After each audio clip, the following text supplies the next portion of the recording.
Yung 45 million, saan mo linagay? Sa Kanino mo amin- binigay? Sa Kung hindi, kung alias yun, paano yung pangalan at apelido namin na inalias nyo lang pala, hindi totoong tao? Nakita ba ni Vice President Sara yun? Sabi nyo, binigay nyo yung 80 kay La Chica, kay Kernel. Nasaan napunta yung 45 million? Thank you, Senator Kanino Judge mo binigay? Aquino. With the permission of Senator Judge Zubiri, Senator Lapid is availing of the privilege of interjecting. So may I give him priority, Senator Judge Zubiri? Senator Lapid is recognized. You may proceed when you're ready, sir. Salamat po, Sergeant Officer. Ipapalo up ko lang po yung tanong ni Senator Lacson kanina. Yung pangalawang deliver nyo sa 125 million, kung linagay nyo sa kaha, sabi nyo, binigay nyo yung 80 kay La Chica, kay Kernel, nasaan napunta yung 45 million? Kanino nyo binigay? sa aming vault pa po yon, Your Honor. Nung kinuha nyo yung 4 na bag sa bangko, nakita ba ni Vice President Sara yun? Binuksan mo sa harap niya? O hindi na, diniretso mo na kay Kernel La Chica? Pagkuha ko po ng pera sa bangko, inilagay ko sa bag, Your Honor.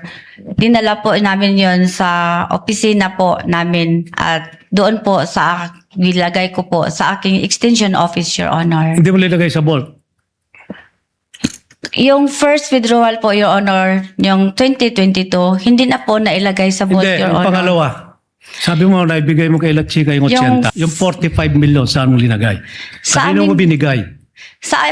Ginilagay ko po sa aming vault, Your Honor. Then, after po na-release ko po, yung first release ko na 80 million plus, after mga 1 month po, Your Honor, nag-submit po sa akin si Security Officer La Chica, Your Honor, ng Fund Utilization Report, Your Honor. At saka, may dala na po din siyang Object of Expenditure, Your Honor, na yun ang binabasihan ko po, Your Honor, ko na i-release ko po yung remaining pera, Your Honor. Yun nga po, at marami rin po nagtatanong, pero hindi ko itatanong kung sino yung piatos, kung anong alias. Sabi nga po ni Senator Risa Ontiveros, may kapangalan siya, may ka-birthday pa siya. Meron din pong sinabi yung prosecutor na may 2 lapid na nando doon. Papasalamat po ako kung totoong lapid yung kamag-anak ko po kasi. Sabi po kasi ng tatay ko, basta lapid kamag-anak ko.